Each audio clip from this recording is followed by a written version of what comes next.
Hi అండి, నమస్తే. నేను మీ Sravanthi. Welcome to Sravanthi foods.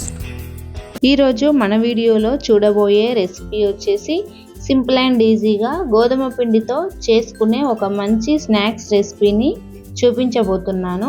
ఈ రెసిపీ చాలా టేస్టీగా ఉంటుంది. తప్పకుండా ఓసారి ట్రై చేయండి. ఇలా ఒక కప్పు గోధుమ పిండిని తీసుకోవాలి. ఇందులోకి కొద్దిగా సాల్ట్ వేసుకొని అంతా కలుపుకోవాలి.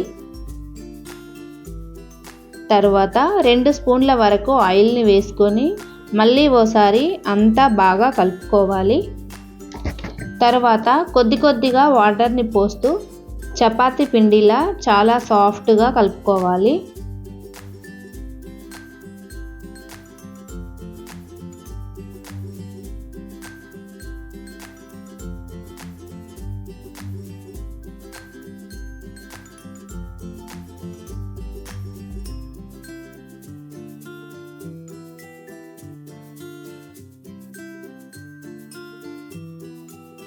ఇలా కలుపుకున్న తర్వాత ఈ పిండి ముద్దను పక్కన పెట్టుకుందాం. తర్వాత స్టవ్ పై గిన్నె పెట్టుకొని 2 స్పూన్ల వరకు ఆయిల్ వేసుకోవాలి. ఆయిల్ వేడైన తర్వాత 1 స్పూన్ జీలకర్ర ఆవాలు వేసుకోవాలి. తర్వాత 3-4 పచ్చిమిర్చీలను సన్నగా కట్ చేసి వేసుకోవాలి. అలాగే ఒక ఆనియన్ని వీలైనంత సన్నగా కట్ చేసి వేసుకోవాలి. అలాగే 1/2 స్పూన్ అల్లం వెల్లుల్లి పేస్టు, అలాగే ఒక ఆలుగడ్డను వీలైనంత చిన్న ముక్కలుగా కట్ చేసి వేసుకోవాలి. వీటిని ఇలా అంతా కలుపుకోవాలి. తర్వాత 1 కప్పు వరకు క్యారెట్ తురుమును వేసుకోవాలి. వీటన్నింటినీ బాగా కలుపుకొని కొద్దిగా కొత్తిమీర వేసుకోవాలి. రుచికి తగ్గట్టు సాల్ట్ వేసుకోవాలి. వీటిని 2 నిమిషాలు ఫ్రై చేసుకుంటే సరిపోతుంది. మరీ బాగా ఫ్రై చేసుకోవాల్సిన అవసరం లేదు. చూడండి, ఇలా ఫ్రై అయితే సరిపోతుంది. ఇప్పుడు స్టవ్ ఆఫ్ చేసి పూర్తిగా చల్లారనివ్వాలి. తర్వాత మనం ముందుగా తడిపి పెట్టుకున్న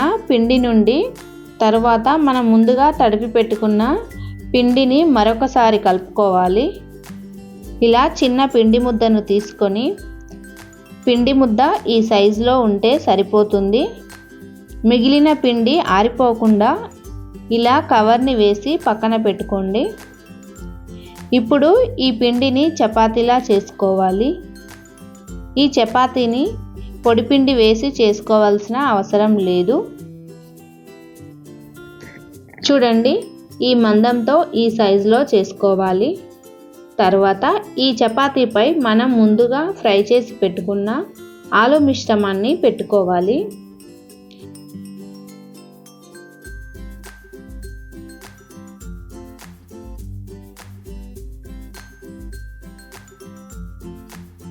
ఇలా పెట్టుకున్న తర్వాత దీనిని వీడియోలో చూపిస్తున్న విధంగా చేసుకోవాలి.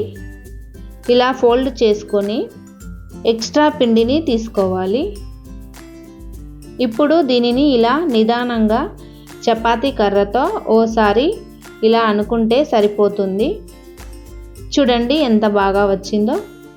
ఇప్పుడు దీనిని వేరొక ప్లేట్లోకి తీసుకుందాం. ఇలానే అన్నీ చేసుకోవాలి. ఇలా అన్నీ చేసుకున్న తర్వాత స్టవ్ పై కడాయి పెట్టుకొని డీప్ ఫ్రైకి తగ్గట్టు ఆయిల్ వేసుకోవాలి.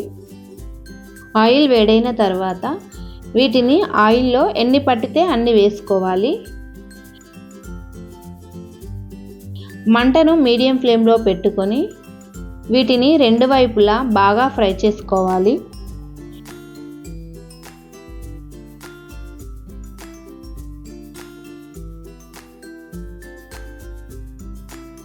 చూడండి, ఇలా 2 వైపులా బాగా కాల్చుకున్న తర్వాత వీటిని తీసుకోవాలి. అలాగే మిగతావి కూడా కాల్చుకోవాలి. చూడండి ఎంత బాగా వచ్చాయో. అంతే అండి, ఎంతో టేస్టీగా ఉండి చాలా ఈజీగా చేసుకునే ఈ గోధుమ పిండి రెసిపీ మీకు నచ్చినట్లయితే మీ ఫ్యామిలీ అండ్ ఫ్రెండ్స్కి షేర్ చేయండి. తప్పకుండా మన ఛానల్ని సబ్స్క్రైబ్ చేసుకోండి. Thank you for watching.